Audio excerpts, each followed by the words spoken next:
8 February 2026ला होणाऱ्या सीटेटसाठी आपण गणितचा सराव घेत आहोत. यामधील पहा सीटेट 2020मध्ये आलेला हा प्रश्न आपण पाहणार आहोत. तर तुम्ही प्रश्न हिंदीमध्ये आहे वाचून घ्या.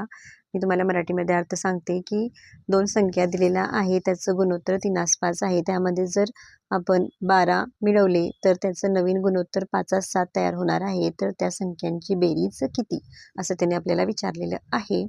पहा संख्या दिलेल्या आहेत. सुरुवातीला म्हणजे गुणोत्तर दिलेलं आहे 3:5. आपण हे आपण कसं मांडून घेऊ शकतो, 3x आणि 5x.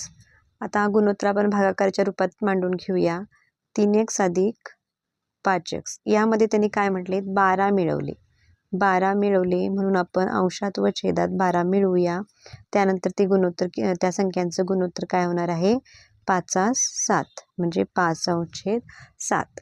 आता आपण यांचा काय करूया, तिरकस गुणाकार करूया. तर कसं होणार, 7 कंसात 3x अधिक 12 बरोबर 5 कंसात 5x अधिक 12. आता गुणाकार करा. 7 21x अधिक 12 84. 5 25x अधिक 12 60. आता आपण x पद जे आहे ते एका बाजूला करूया आणि संख्या एका बाजूला करून xची किंमत काढून घेऊयात. तर पहा या ठिकाणी 21x आहेत तसे ठेवा. 25x बरोबर चिन्हाच्या डाव्या बाजूला घ्या, तर ते होणार आहेत -25x. नंतर 60 आहेत तसे ठेवा. 84 बरोबर चिन्हाच्या उजव्या बाजूला फिरवा, तर ते होणार आहेत -84. आता ह्या दोन्हींची वजाबाकी येणार आहे -4x आणि ह्या दोन्ही संख्यांची वजाबाकी येणार आहे पहा 24. मोठ्या संख्येचं चिन्ह -24.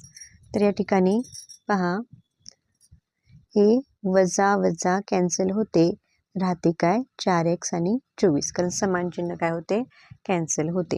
आता म्हणून आता x बरोबर 24/4 म्हणजेच x बरोबर किती मिळणार आपल्याला, 4×24 6 मिळणार आहे. आता आपण त्या संख्या कोणत्या होत्या ते काढून घेऊयात. तर या ठिकाणी आपण xची किंमत घालून घेऊ. 3 × 6 बरोबर काय होणार, 6×3 = 18 आणि 5 × 6 5×1 = 30 आणि यांची विचारले बेरीज, म्हणून आपण बेरीज करूयात. 8 + 0 = 8 आणि 1 + 3 = 4 म्हणजे 48. पर्याय क्रमांक 3 हे याचे योग्य उत्तर आहे. व्हिडिओ आवडला लाईक करा, तुमच्या मित्रमैत्रिणींना शेअर करा आणि जर तुम्ही